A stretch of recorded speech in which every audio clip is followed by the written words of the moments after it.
Assalamualaikum warahmatullahi wabarakatuh.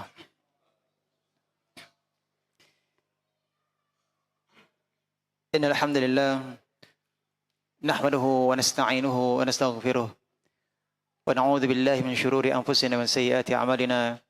Man yahdihillahu fala mudilla lahu wa man yudlil fala hadiya lahu. Wa asyhadu an la ilaha illallah wahdahu la syarika lahu wa asyhadu anna Muhammadan 'abduhu wa rasuluh.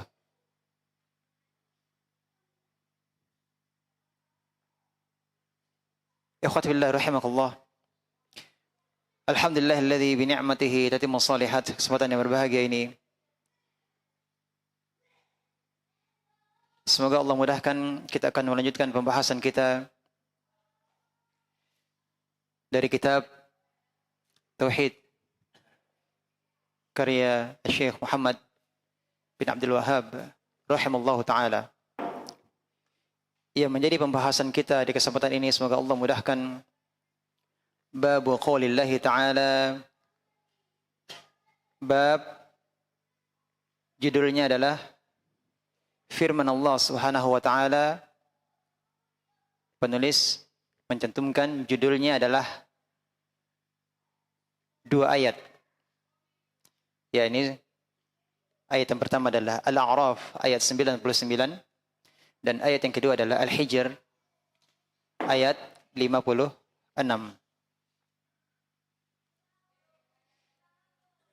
Bab qaulillahi ta'ala. Bab firman Allah Subhanahu wa ta'ala, afa aminu makrallah. Maka apakah mereka merasa aman dari azab Allah? Azab Allah yang tidak terduga-duga. Fala ya'manu makrallahi illal qaumul khasirun. Tiadalah yang merasa aman dari azab Allah kecuali orang-orang yang merugi. Kemudian penulis mencantumkan ayat berikutnya adalah wa qaulihi, dan firman Allah Subhanahu wa taala, wa may yaqnatu min rahmati rabbih illa dhallun.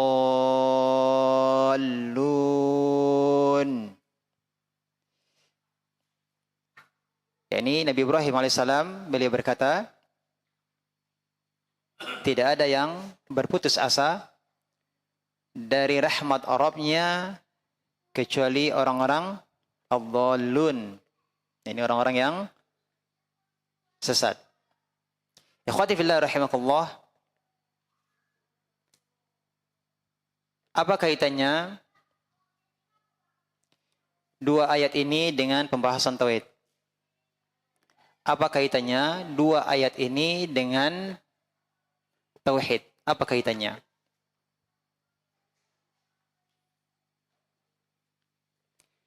Penulis rahimahullah taala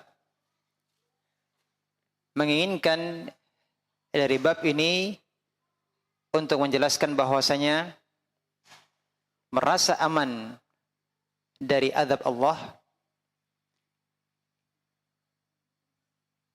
yang ini merupakan penjelasan dari ayat yang pertama, yakni Al-A'raf ayat 99, merasa aman dari azab Allah.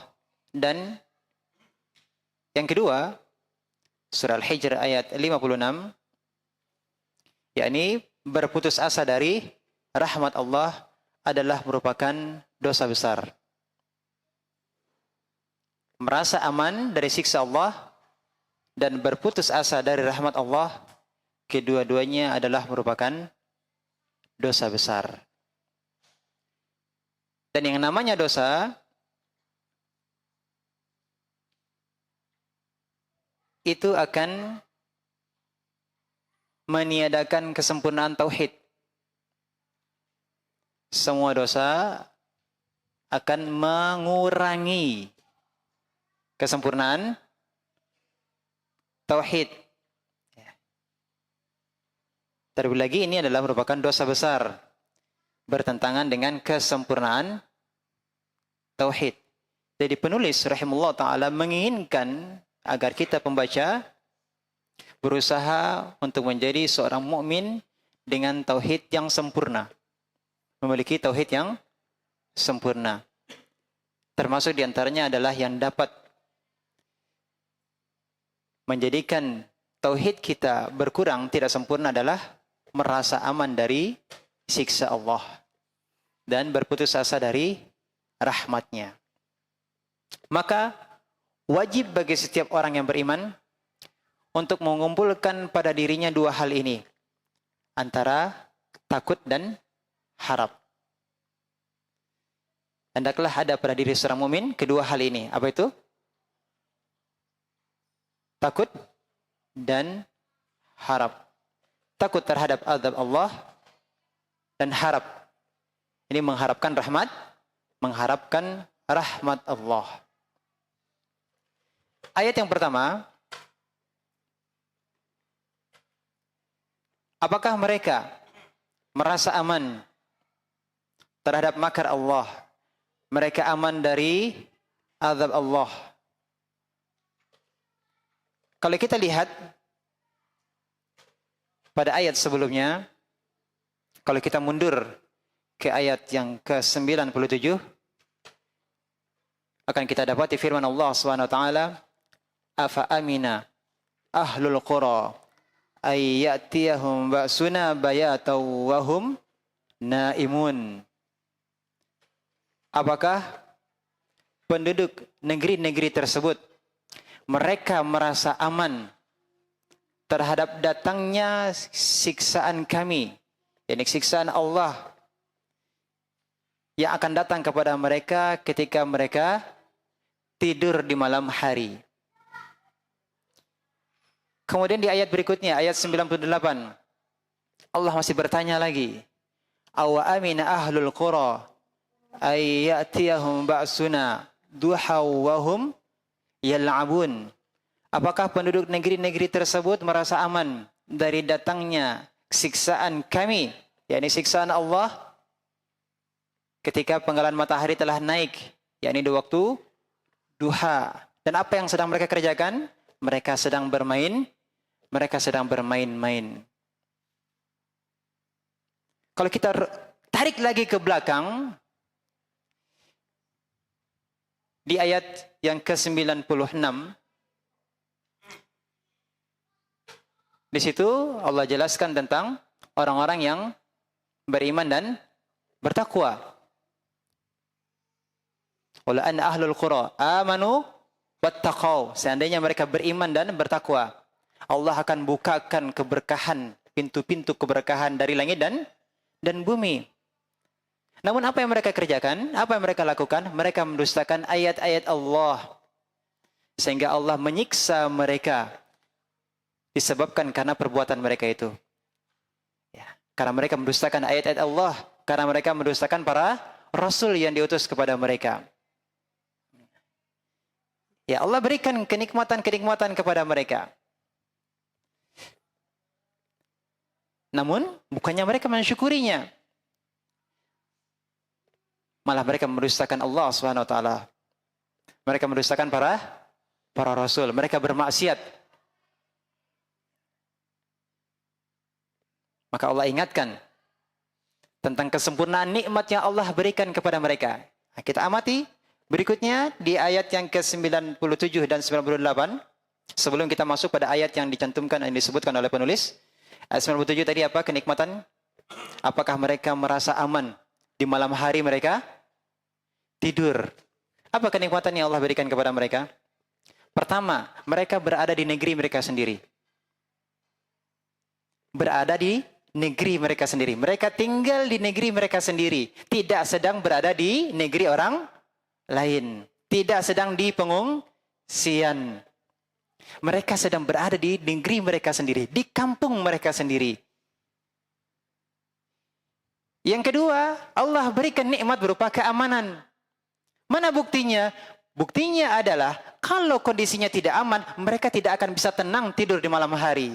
Buktinya Allah katakan, wahum naimun, di malam hari mereka tidur. Ini menunjukkan bahwa kondisi negeri mereka aman. Orang yang takut tidak akan bisa tidur dengan nyenyak.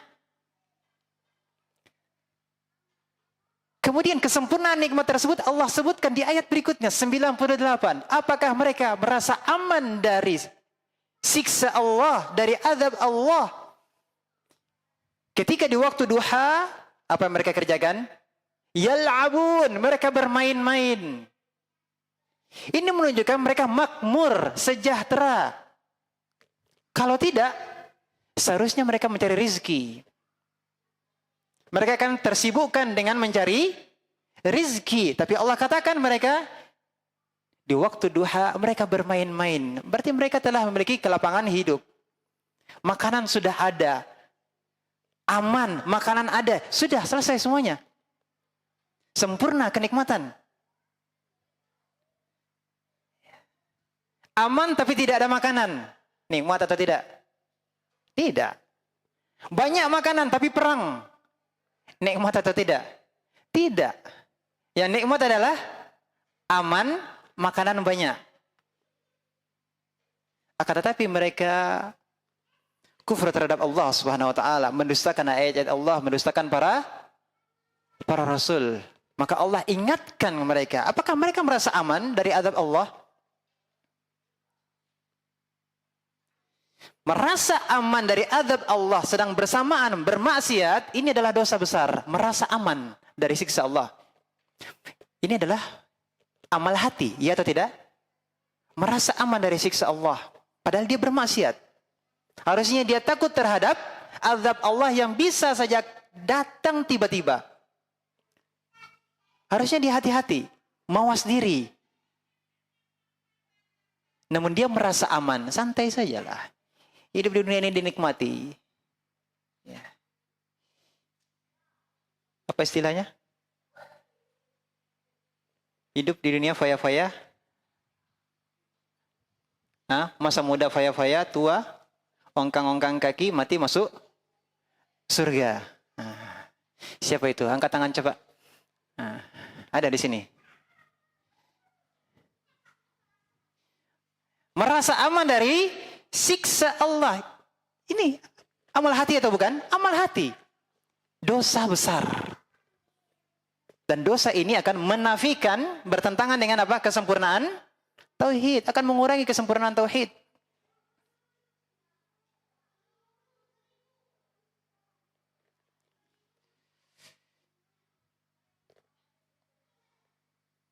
Mereka menyangka itu adalah keberuntungan. Tapi itu adalah istidraj. Allah terus berikan mereka nikmat, namun mereka tetap bahkan terus bermaksiat kepada Allah Subhanahu wa taala.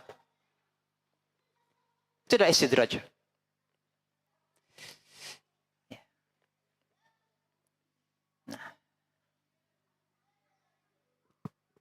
Maka di ayat yang ke-99 Allah berfirman, apakah mereka merasa aman dari azab Allah? Tidaklah yang merasa aman dari azab Allah melainkan siapa? Al-qaumul khasirun. yakni kaum yang merugi. Yang maksud dengan al-khasirun ada al-halikun. Artinya adalah orang-orang yang pasti binasa. Mereka menyangka mereka akan terus beruntung, akan aman, akan makmur, akan sejahtera. Tapi mereka justru adalah al-khasirun, orang-orang yang merugi, dan mereka adalah al-halikun, orang-orang yang pasti binasa. Wa qawlihi, kemudian penulis menyebutkan bab, judulnya yang kedua adalah surah Al-Hijr 56. Nabi Ibrahim berkata, ini adalah perkataan Nabi Ibrahim.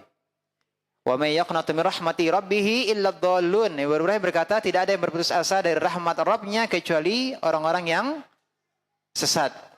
Jadi Nabi Ibrahim alaihissalam didatangi oleh para malaikat dan mengabarkan bahwa beliau akan dianugerahi seorang anak. Siapa?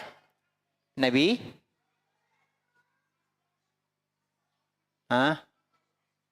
Nabi Ibrahim. Ismail atau Ishak?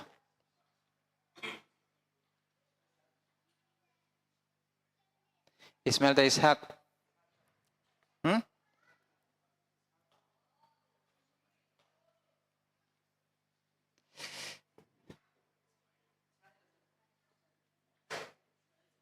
Nabi Ismail. Kalau urutannya Ismail lebih dahulu. Ya. Tapi yang mandul siapa? Dari ibunya?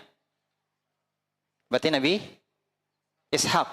Nah, di malaikat datang mengabarkan kepada kepada Nabi Ibrahim alaihissalam bahwa beliau akan mendapatkan anak. Ini siapa? Nabi Ishaq. Maka kemudian Nabi Ibrahim berkata kepada para malaikat, usiaku sudah lanjut, sudah tua. Bagaimana caranya bisa aku mendapatkan anak? Kemudian malaikat mengatakan, "Fala takum minal qanitin." Janganlah engkau termasuk orang-orang yang berputus asa. Fala takum minal qanitin. Ya. Malaikat berkata kepada Nabi Ibrahim, janganlah engkau termasuk orang-orang yang berputus asa. Surah Al-Hijr ayat 55. Al-Hijr ayat 55. Yang kita pelajari adalah 56. Mundur satu ayat sebelumnya.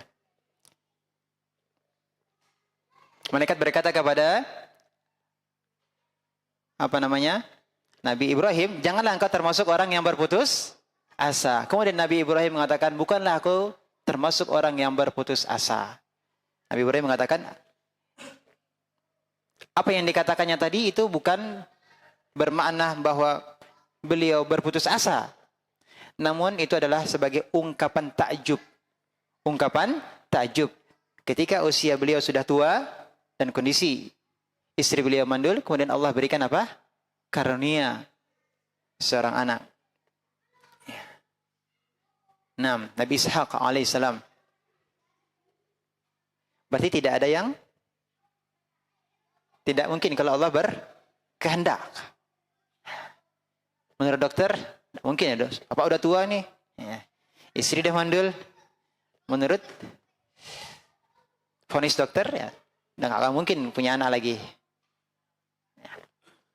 Tetapi Nabi Ibrahim alaihissalam tidak pernah berputus asa dan beliau terus berdoa. Allah kabulkan ketika usia beliau sudah tua.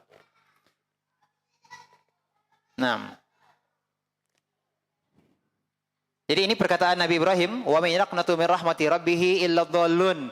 Nabi Ibrahim berkata bahwa beliau bukan termasuk orang yang berputus asa. Karena beliau mengetahui bahwa orang yang berputus asa dari rahmat Rabbnya, mereka itu adalah orang-orang yang sesat.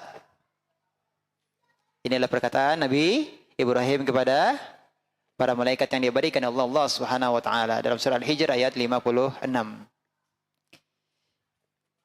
Jadi kedua ayat ini, surah Al-A'raf dan ayat 99 dan surah Al-Hijr ayat 56. Ya, tadi sudah kita jelaskan bahwa Allah Subhanahu wa taala menjelaskan tentang kondisi penduduk negeri-negeri yang mereka mendustakan para rasul. Dan yang menyebabkan mereka itu mendustakan ayat-ayat Allah, yang mendorong mereka mendustakan para rasul adalah apa? Karena mereka merasa aman dari azab Allah Subhanahu wa taala. Mereka merasa aman dari azab Allah sehingga mereka berani untuk mendustakan ayat-ayat Allah.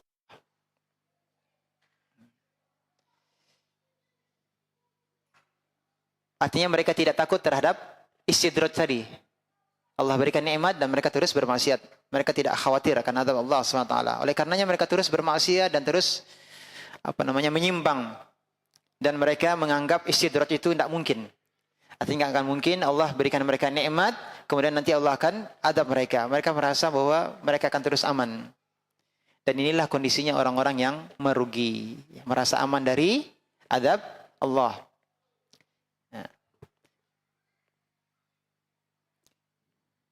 Dan di ayat yang kedua, tadi sudah kita jelaskan terkait dengan apa? Nabi Ibrahim alaihissalam. Yang beliau mengatakan bahwa orang yang berputus asa dari rahmat Allah adalah orang-orang yang sesat. Apa yang kita ambil dari kedua ayat ini? Pelajaran yang pertama, di ayat yang pertama, ini adalah merupakan peringatan. Pelajaran yang pertama dari ayat yang pertama adalah, ini adalah merupakan peringatan dari merasa aman terhadap azab Allah.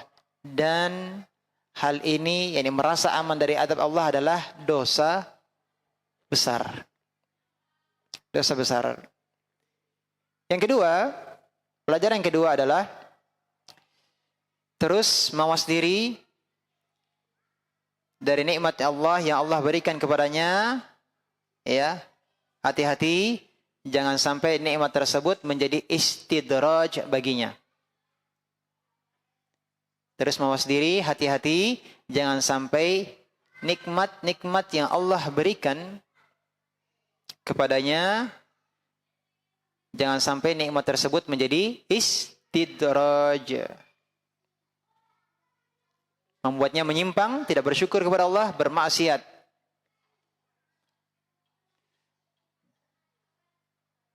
Ya, karena ini adalah dosa besar, maka harus berhati-hati. Kemudian pelajaran pada ayat yang kedua, ya ini peringatan.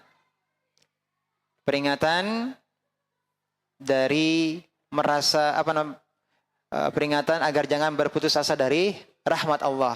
Karena berputus asa dari rahmat Allah ini juga adalah merupakan apa? Dosa besar. Putus asa dari rahmat Allah ini juga adalah dosa besar. Kenapa? Karena orang yang merasa dia tidak akan lagi ditolong oleh Allah, ya, Allah tidak lagi sayang kepadanya. Ini berarti apa? Berburuk sangka kepada Allah. Berburuk sangka kepada Allah itu adalah maksiat. Itu dosa. Berburuk sangka kepada Allah. Kalaulah bukan karena Allah, lalu siapa yang akan menolong kita? Oleh karenanya, yang kedua, ini adalah merupakan ta'nun fi qudratillah wa fi rahmatihi. Ini berarti menyederai kemahamampuan Allah Subhanahu wa taala. Berarti dia mengira bahwa Allah tidak akan mampu menolongnya. Allah tidak akan bisa menyelamatkannya. Allah tidak akan memberikan solusi untuknya. Seakan-akan dia mengira bahwa Allah tidak akan mampu menolongnya. Padahal Allah adalah innallaha ala kulli syai'in qadir. Allah maha mampu untuk segala-galanya. Berbuat apapun Allah maha mampu. Maka ketika dia berburuk sangka kepada Allah, berarti sama saja dia menganggap bahwa Allah tidak mampu untuk menolongnya, membantunya. Yang kedua adalah dia menyederai Allah yang merupakan Ar-Rahman, Ar-Rahim. Berarti seakan-akan Allah itu tidak memiliki sifat rahmat terhadap dirinya. Berarti kan dia mencela Allah. Mencela Allah. Seakan-akan dia mengatakan Allah tidak mampu. Seakan-akan dia mengatakan Allah tidak maha penyayang. Maka ini berarti apa? Dosa besar.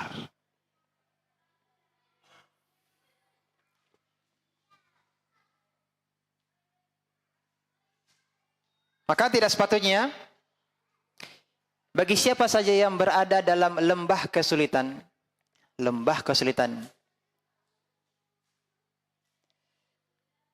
merasa dia tidak ada lagi harapan, terkubur dalam kesulitan, tidak akan selamat dari lembah tersebut. Jangan sampai. Apa sebab? Karena betapa banyak orang yang berada dalam lembah kesulitan dan merasa benar-benar tidak ada lagi jalan keluar. Tidak ada lagi solusi. Dia merasa tidak mungkin dia akan selamat. Tapi tiba-tiba Allah menyelamatkannya. Banyak atau tidak? Bisa jadi disebabkan karena amal soleh yang pernah dia lakukan sebelumnya. Ketika dia berada di puncak kesulitan, nah di saat itu dia akan diuji. Apakah dia masih berbaik sangka kepada Allah ataukah tidak? Kalau dia berburuk sangka, ini dosa besar.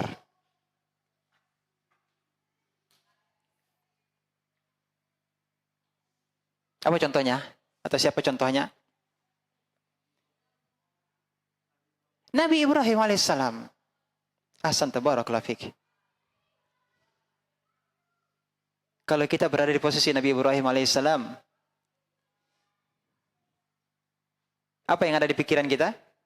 Tidak akan mungkin lagi selamat. Tidak akan mungkin lagi selamat. Gimana caranya? Ya sudah, pasrah saja. Tidak tahu kita. Ada lagi yang lain? Nabi Isa. Naam. Siapa lagi?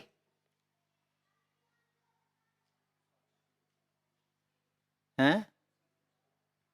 Nabi Musa. Ya, para nabi semuanya. Insya Allah. Ada lagi?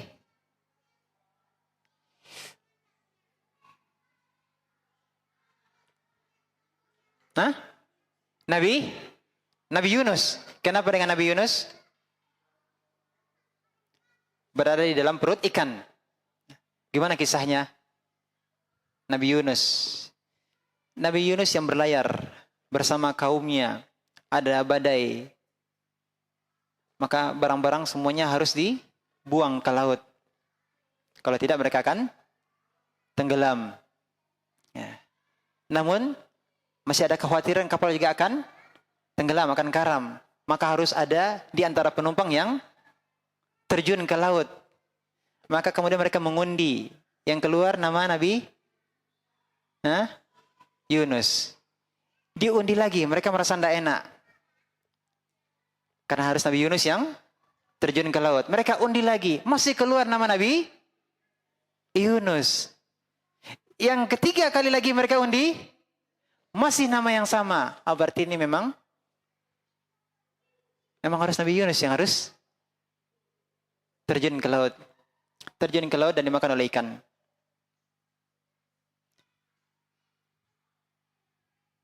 Maka beliau berada dalam kegelapan yang sangat, bisa dikatakan mustahil untuk bisa selamat. Mustahil. Yang pertama adalah karena berada dalam perut ikan. Ini kegelapan yang pertama. Kegelapan yang kedua adalah kegelapan laut. Kegelapan yang ketiga adalah kegelapan malam hari. Dan ada yang menambahkan, kegelapan berikutnya adalah kegelapan badai, awan, mendung. Berarti kegelapan yang menumpuk-numpuk, berarti sangat gelap. Siapa yang mendengar, minta tolong, bisa? Ada sinyal nggak di dalam HP, di dalam perut ikan itu? Bisa emergency, enggak? Di dalam laut, tengah laut, di dalam perut ikan itu masih bisa nggak? Ngirim sinyal bahaya, sinyal darurat, bisa atau tidak? Kalau di zaman kita sekarang. Kalau sudah tenggelam, sudah masuk dalam air itu saja sudah. Apalagi mau main HP. Gimana nasib HP-nya di dalam laut gitu ya. La haula wala quwata illa billah. Apa rahasianya mereka diselamatkan oleh Allah Subhanahu wa taala? Allah sebutkan terkait dengan Nabi Yunus itu sendiri. Ya. Di antaranya Nabi Yunus. Dan demikian juga para nabi yang telah Allah selamatkan. Falaula annahu minal musabbihin. Kalaulah bukan karena Nabi Yunus itu adalah termasuk di antara orang yang senantiasa mengingat Allah. La labitha fi batnihi ila yaumi yub'atsun. Niscaya Nabi Yunus akan berada di dalam perut ikan tersebut sampai hari kiamat, hari dibangkitkan. Rahasianya apa? Dikarenakan beliau termasuk orang yang senantiasa mengingat Allah. Kapan?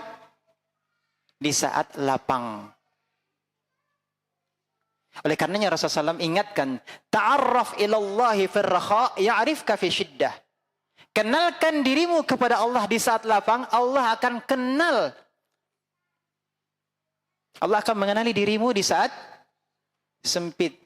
Kalau istilah kita, carmuk. Apa carmuk? Cari muka. Cari muka di hadapan Allah. Caper. Apa caper? Cari perhatian. Paham kali ya? Langsung. Caper siapa nih? Caper kecamer ya? Enggak. Ya mudah-mudahan disegerakan insyaAllah. Allahumma barik. Nah. Carilah perhatian Allah. Ya, di saatlah lapang dengan cara apa? Beribadah, mengingat Allah, berzikir di saat lapang. Kenalkan kita bahwa adalah seorang yang bertakwa di saat lapang. Kita curi perhatian Allah. Maka di saat sempit Allah akan mengenali kita. Allah akan mengenali kita.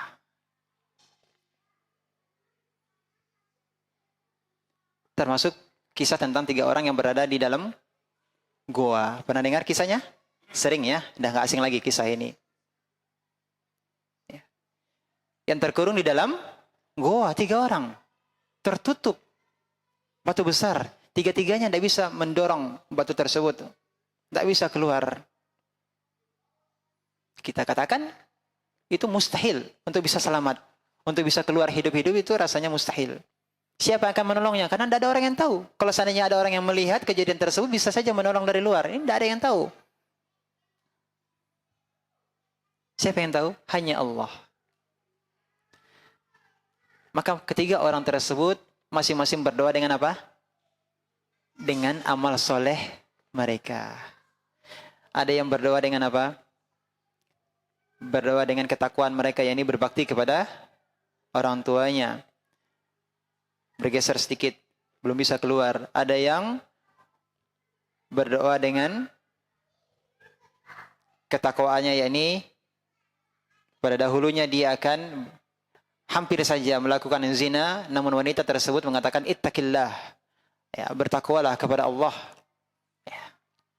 Maka langsung dia sadar meninggalkan wanita tersebut dan juga meninggalkan hartanya.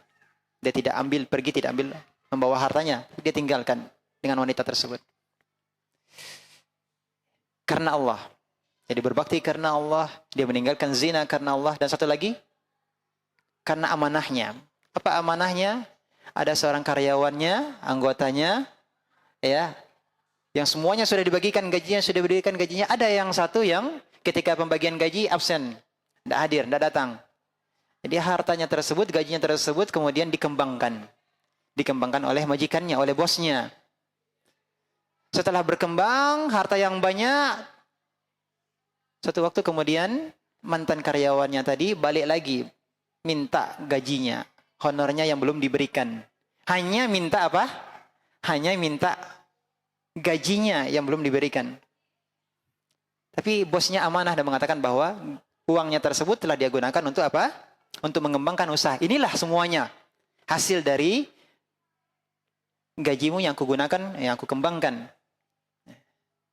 Maka kemudian orang tersebut tidak hanya mengambil gajinya saja, tapi juga mengambil seluruh harta yang dikembangkan oleh bosnya tersebut, mantan bosnya tersebut, dia ambil semuanya. Karena itu adalah merupakan, berasal dari apa? Dari uangnya. Dia ambil semuanya tanpa dia sisakan sedikit pun untuk mantan bosnya tersebut yang telah mengembangkan, ya. Dari modal apa? Modal gajinya yang belum diberikan. Ya Allah, kalau ini ikhlas karenamu ya Allah, maka bukakanlah pintu. Di sini para ulama menjelaskan pentingnya amal soleh. Keikhlasan kepada Allah Subhanahu wa taala ini akan menjadi penyelamat. Dan yang berikutnya adalah pentingnya kawan-kawan yang soleh. Kalau hanya satu saja yang ikhlas, yang duanya lagi tidak punya doa yang bisa dikabulkan oleh Allah, mungkin nggak keluar. Tidak. Makanya di sini pentingnya untuk apa? Seorang yang soleh, ya, berkawan dengan orang-orang yang soleh, akan saling menguatkan dan saling membantu. Nah, di sini bahwa jangan berputus asa dari rahmat Allah sampai detik terakhir. Sampai detik terakhir. Kalaupun seandainya harus mati, jangan sampai mati dalam keadaan apa? Su'udzon, buruk sangka kepada Allah SWT. Berputus asa dari rahmat Allah. Berarti Allah sudah menakdirkan seperti itu. Mudah-mudahan ini menjadi pahala yang besar di akhirat kelak. Dengan kesabarannya, dengan husnuzon kepada Allah SWT. Ibadah apa nih? Ibadah hati. Berbaik sangka kepada Allah SWT. Lawannya apa? Berburuk sangka. Putus asa dari rahmat Allah. Seakan-akan tidak ada lagi yang bisa menolongnya. Naam. Jadi pelajaran dari ayat yang kedua, ayat tersebut adalah wajib bagi seorang mukmin untuk mengumpulkan 2 hal, rasa takut dan harapnya. Maka jangan sampai yang lebih dominan hanya takutnya saja, atau jangan sampai yang lebih dominan harapnya saja. Karena kalau takutnya dominan, maka dia akan berputus asa. Dia takutkan nggak mungkin Allah akan menolongnya. Tapi kalau yang dominannya adalah sisi harapnya, dia akan senantiasa merasa aman. Ya nanti tinggal istighfar sajalah, nanti tinggal taubat sajalah. Nah, ini merasa aman. Entah kapan Allah berikan taufik dia untuk bisa beristighfar dan bertaubat. Allah Ta'ala alam. Nah, dan pelajaran berikutnya adalah bahwa takut dan harap itu adalah termasuk bagian ibadah. Takut dan harap itu adalah bagian dari ibadah. Maka lawannya tadi, putus asa dan merasa aman dari azab Allah, itu merupakan dosa. Maka takutlah dan berharaplah dengan ikhlas kepada Allah Subhanahu wa taala. Takut dan berharap hanya kepada Allah. Berikutnya dari Ibnu Abbas radhiyallahu anhu bahwasanya Rasulullah SAW ketika beliau su'ila 'anil kabair. Rasulullah SAW ketika beliau ditanya tentang al-kabair, dosa-dosa besar, maka beliau menjawab asyirku billah. Syirik kepada Allah. Yang kedua apa? Wal ya'su min rauhillah. Putus asa dari rahmat Allah. Yang ketiga apa? Wal amnu min makrillah. Merasa aman dari makar Allah, merasa aman dari azab Allah. Sekali lagi yang pertama, Rasulullah mengatakan ketika beliau ditanya tentang dosa-dosa besar, beliau menjawab asyirku billah. Syirik kepada Allah. Yang kedua adalah wal ya'su min rauhillah. Putus asa dari rahmat Allah. Yang ketiga adalah wal amnu min makrillah. Merasa aman dari azab Allah. Berikutnya Ibnu Mas'ud berkata. Ibnu Mas'ud berkata. Kalau sebelumnya adalah perkataan Rasulullah SAW, yang ini adalah perkataan sahabat yang mulia Ibnu Mas'ud radhiyallahu anhu. Beliau berkata, akbarul kabair, dosa-dosa besar yang paling besar. Jadi dosa-dosa besar yang paling besar. Yang pertama apa? Al-isyraku billah, syirik kepada Allah. Yang kedua, wal amnu min makrillah, merasa aman dari makar Allah, dari azab Allah. Yang ketiga adalah wal qunutu min rahmatillah, berputus asa dari rahmat Allah. Yang keempat adalah wal ya'su min rauhillah, berputus asa dari pertolongan Allah. Al-qunut, berputus asa. Al-ya'su juga maknanya berputus asa. Tetapi al-ya'su itu adalah akhassu, lebih khusus dari al-qunut. Kalau dalam bahasa Indonesia sama-sama maknanya adalah berputus asa. Yang pertama, al-qunut min rahmatillah, berputus asa dari rahmat Allah. Ini lebih umum. Lebih khusus apa? Berputus asa dari pertolongan Allah. Artinya kondisinya lebih sulit. Lebih sulit yang mana? Yang kedua tadi. Kondisinya lebih sulit, lebih khusus. Jangan berputus asa dari apa? Pertolongan Allah. Kalau yang pertama adalah berputus asa dari rahmat Allah. Yang kedua adalah berputus asa dari pertolongan Allah. Ini lebih khusus.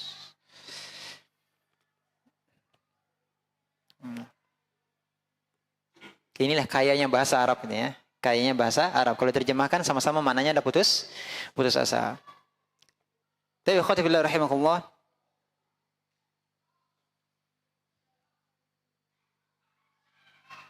Terkait dengan apa yang disabdakan oleh Rasulullah SAW dan juga dalil yang keempat dari perkataan sahabat yang mulia Ibnu Mas'ud. Disebutkan tentang al-kabair. Rasulullah SAW ditanya tentang al-kabair.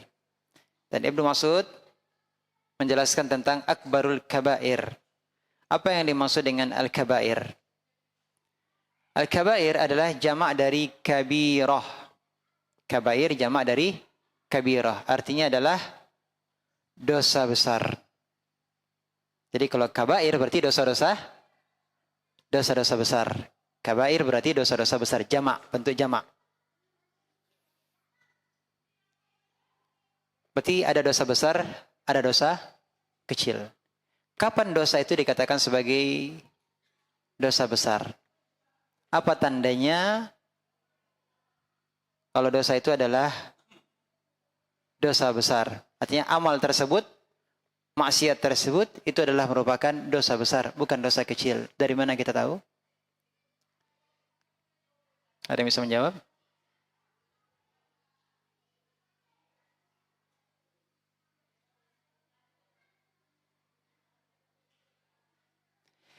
Jawabannya adalah semua dosa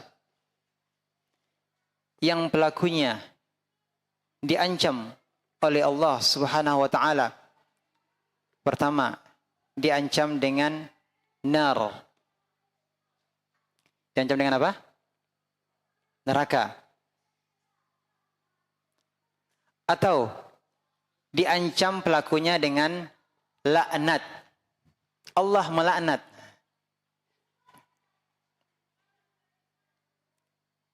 Berarti perbuatannya adalah dosa besar. Yang ketiga, atau pelakunya diancam dengan ghadab. Allah murka. Allah murka terhadap pelakunya. Berarti amalnya tersebut adalah dosa besar. Kalau disebutkan di dalil, terdapat pada dalil, Allah murka terhadap pelaku, berarti itu adalah merupakan dosa besar. Sudah berapa tadi? Yang pertama, diancam dengan nar. Yang kedua, diancam dengan laknat. Yang ketiga, atau diancam dengan murka. Yang keempat, diancam dengan azab. Ya. Diancam dengan azab. Yang kelima adalah nafyul iman. Apa artinya nafyul iman? Imannya ditiadakan. Pelakunya terancam. Imannya dinafikan, ditiadakan. Berarti dosa yang diperbuatnya adalah dosa besar. Atau amal tersebut atau maksiat tersebut Allah tetapkan hadnya bagi pelakunya. Nah, ini kan sudah kita bahas ya pada pelajaran fikih ya, kitab Al-Wajiz fi Fiqh Sunnah wal Kitab Al-Aziz ya. Sudah lewat ya, alhamdulillah sudah selesai pembahasan kita dari Kitabul Hudud, pembahasan tentang had-had, hukuman had. Nah, jadi semua perbuatan yang Allah tetapkan hukuman hadnya berarti perbuatan tersebut adalah dosa besar. Ada berapa tadi? Semua dosa yang pelakunya terancam dengan pertama apa? Nar. Yang kedua, laknat. Yang ketiga, ghadab, murka. Yang keempat, azab. Yang kelima, nafyul iman. Pelakunya dianggap imannya dinafikan darinya imannya. Ya, yang keenam, yang Allah tetapkan untuk pelaku maksiat tersebut apa? Hukuman hadnya di dunia. Ya. Berarti itu semuanya adalah masuk kategori apa? Dosa besar. Nah. Di sini disebutkan dosa besar yang paling besar yang pertama adalah asyirku billah. Syirik kepada Allah. Apakah itu terkait dengan syirik berkenaan dengan rububiyah Allah ataukah terkait dengan syirik uluhiyah, terkait dengan syirik pada peribadatan yang dipersembahkan untuk Allah. Masuk di sini apakah syirik besar maupun syirik kecil. Yang jelas itu syirik berarti itu masuk dalam dosa besar yang paling besar. Apakah itu syirik besar maupun syirik kecil. Dan ketahuilah sekalipun namanya syirik kecil, tapi dosanya lebih besar daripada maksiat. Daripada dosa besar. Syirik kecil, dosanya lebih besar dari dosa besar.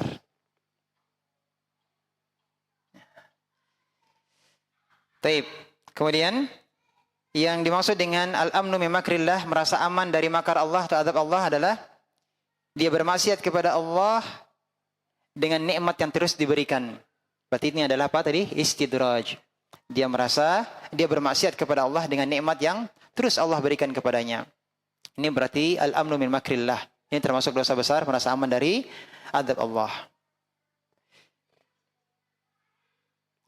Rasulullah SAW menyebutkan atau menjelaskan dalam hadis ini bahwasanya dosa besar yang paling besar di sini adalah yang pertama kali adalah menyekutukan Allah.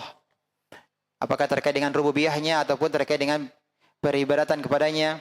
Dan Rasulullah SAW menjadikan sebagai dosa besar yang paling besar yang berada pada urutan yang pertama. Beliau mulai dengan syirik kepada Allah. Kenapa? Karena inilah dosa yang paling besar. Berikutnya adalah kemudian dosa besar berikutnya adalah apa? Berputus asa. Ya. Berputus asa dari rahmat Allah. Ini Rasulullah SAW sebutkan sebagai dosa besar. Kenapa? Karena dia berburuk sangka kepada Allah dan dia jahil terhadap luasnya rahmat Allah. Nah, ini sebagaimana penjelasan pada dua ayat yang pertama, dua dalil pertama yang sudah kita sebutkan. Ya, sama. Dua hadis ini, dua riwayat ini, dua dalil yang terakhir ini, ketiga dan keempat menunjukkan apa? Dosa besar, putus asa dari rahmat Allah, ini dosa besar. Karena dia berburuk sangka kepada Allah dan dia jahil terhadap apa? Luasnya rahmat Allah. Dan yang ketiga adalah dia merasa aman dari istidraj. Allah terus berikan nikmat kepadanya sampai Allah akan mengadabnya nanti tiba-tiba. Fal'iyadu billah. Kita berlindung kepada Allah Subhanahu wa taala dari berbagai keburukan. Dan bukan berarti disebutkan ketika ditanya Rasulullah SAW ditanya tentang dosa besar yang paling besar, kemudian beliau hanya menyebutkan 3 atau menyebutkan 4, bukan berarti hanya 3 atau 4, tidak. Ini bukan sebagai pembatasan. Ya, ini bukan pembatasan. Dosa-dosa besar itu banyak. Namun Rasulullah menyebutkan ini semuanya 3 atau 4 hal ini karena ini adalah yang paling besarnya. Yang paling besarnya. Kemudian kaitannya hadis ini dengan bab yang sedang kita bahas sama dengan dua dalil sebelumnya bahwa merasa aman dari makar Allah dan merasa putus asa dari rahmat Allah termasuk dosa besar yang akan menafikan kesempurnaan tauhid. Apa pelajaran yang kita ambil dari hadis? Yang pertama bahwa diharamkannya merasa aman dari azab Allah. Jadi merasa aman dari azab Allah itu adalah dosa besar dan ini hukumnya apa? Haram. Sebagaimana halnya Murji'ah. Ya, Murji'ah. Yang mengatakan bahwa orang yang beriman walaupun dia bermaksiat, ini tidak akan mempengaruhi kesempurnaan imannya.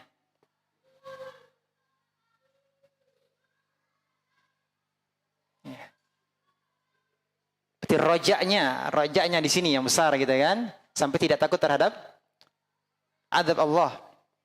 Nah. Kebalikannya adalah yang merasa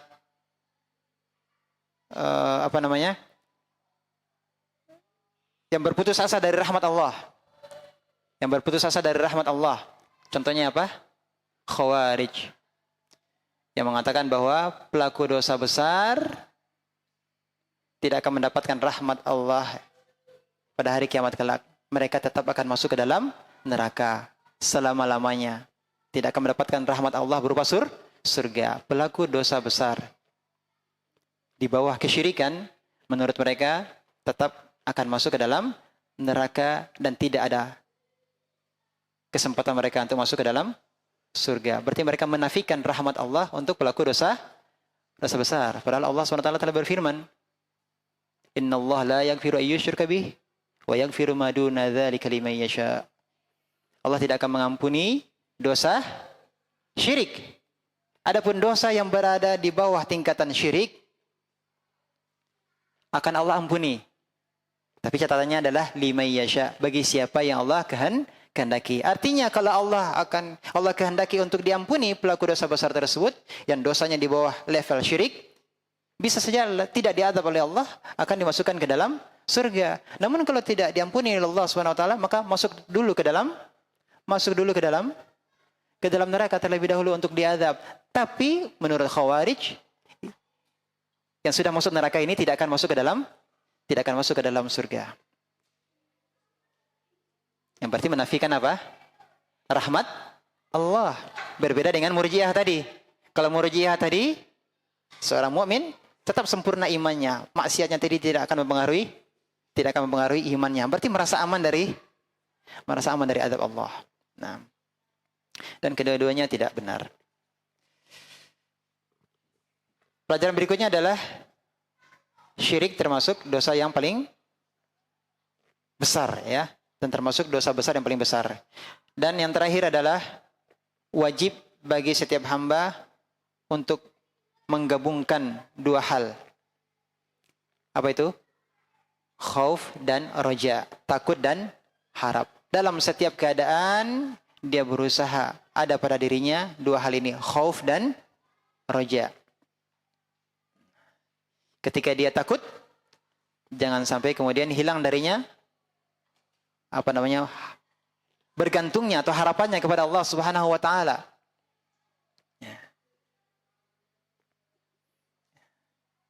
Dan demikian juga ketika dia berharap, jangan pede dengan ampunan Allah Subhanahu wa taala,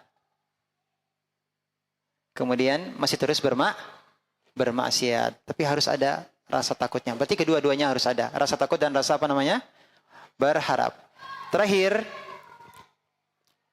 dari apa yang kita pelajari bersama ini, bahwa kita menyadari setiap kita sedang berjalan kepada Allah Subhanahu wa taala.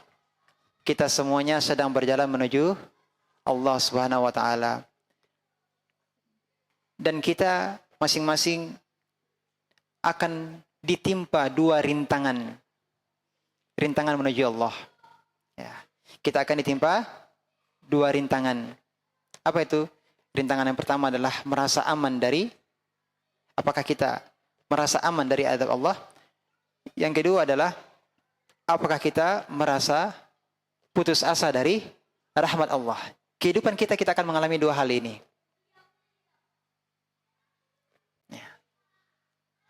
Ya, ini akan menjadi rintangan.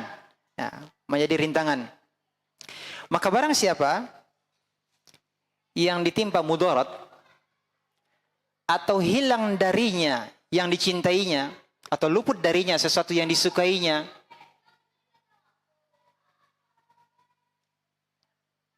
jangan sampai dia kemudian putus harapan. Ini siapa yang akan menolong saya? Siapa lagi yang akan membantu saya? Siapa akan menjadi tulang punggung keluarga? Siapa akan menafkahi anak saya? Siapa yang akan membantu saya?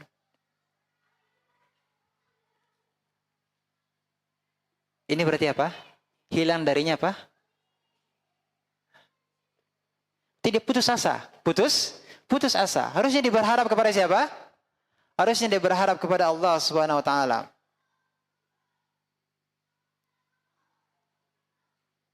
Maka kalaulah bukan karena Allah yang menolongnya, maka dia akan dikuasai rasa putus asa. Seseorang yang ditimpa apa tadi?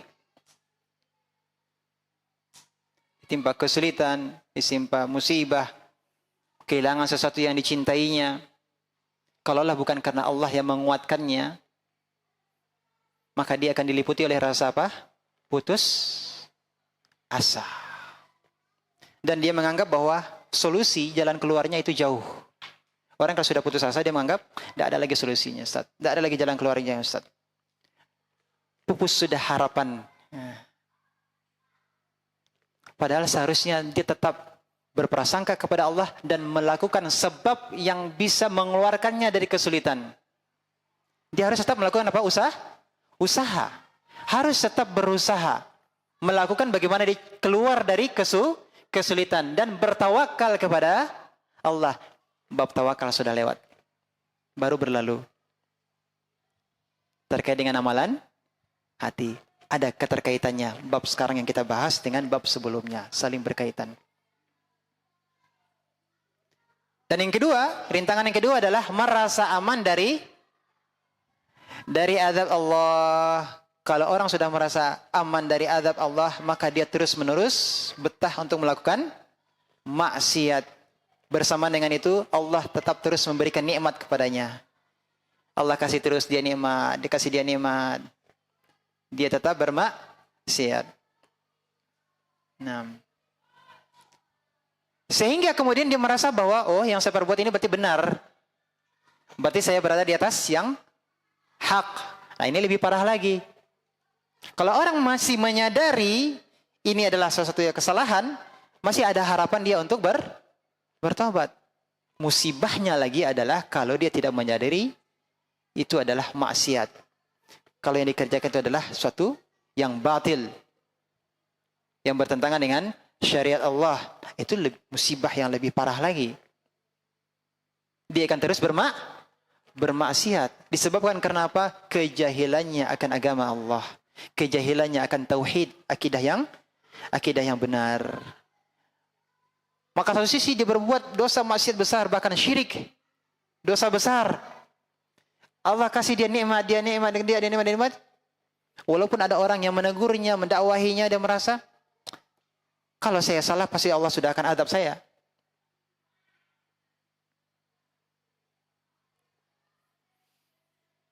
Berarti dia sudah sampai pada tingkatan apa? Menolak kebenaran. Ini musibah di atas musibah. Maka tidak ragu lagi ini adalah istidraj. Maka kita terus berdoa kepada Allah semoga Allah berikan kepada kita taufik untuk bisa mengenal mana yang hak itu adalah hak untuk kita ikuti. Dan semoga Allah berikan kita terus taufik ilmu untuk mengetahui mana yang batil untuk kita tinggalkan. Dan tidak ada daya dan upaya melainkan semuanya adalah dengan pertolongan Allah Subhanahu wa taala. Semoga Allah kuatkan akidah kita, Allah kuatkan iman kita, Allah selamatkan kita dari berbagai musibah dunia dan akhirat, dan semoga Allah menjadikan kita wafat di atas kesempurnaan tauhid. Allahumma amin. Wassallallahu Muhammadin wa ala alihi wasallam. Kita tutup dengan kafaratul majlis. Subhanakallahumma bihamdika asyhadu an la ilaha illa anta astaghfiruka wa atubu ilaik. Wassalamualaikum warahmatullahi wabarakatuh.